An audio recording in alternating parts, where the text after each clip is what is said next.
Mummy, मी तुला एक प्रश्न विचारतो, मला त्याचं उत्तर द्यायचं बरं का. हं? एका झाडावर आहे ना एक कावळा बसलेला असतो. हां, आणि तिकडून आहे ना अजून काही कावळे उडत येतात, त्या झाडावर बसतात. मग तो एक कावळा पहिला बसलेला असतो ना, तो त्यांना विचारतो, तुम्ही इतके आले, अजून किती येणार? मग ते जे बाकीचे कावळे आले ते ना, ते बोलतात, आता आम्ही जितके आलो ना, अजून तितकेच येणार. मग त्यांच्या अर्धे येणार, मग त्याच्या अर्धे येणार, आणि तुला पकडून आपण सगळे 100 होणार. मग असे एकूण किती कावळे येतात?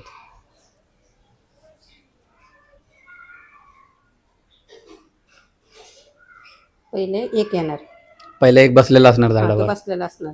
हां, त्याच्यानंतर काही येतात. काही येतात. त्याच्यानंतर ते बोलतो की अजून काही येणार आहेत आमचे एवढेच. हां आणि त्याच्यानंतर त्याचे अर्धे येणार. हां आणि त्याच्यानंतर त्याचे अर्धे येणार. हां मग असे सगळे मिळून त्या एकाला पकडून सगळे मिळून 100 होणार. मग असे किती येणार? पहिले 25 येतील, हां, त्याच्यानंतर पुन्हा 25 येतील, 50 50 झाले. 25च्या अर्ध नाही होत नाही का? 25च्या अर्धे नाही होत ना.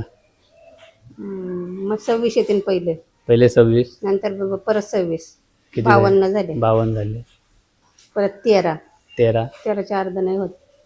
13च्या आता ही विचार करत बसाल तुम्ही, कमेंटमध्ये सांगा एकूण किती कावळे येणार.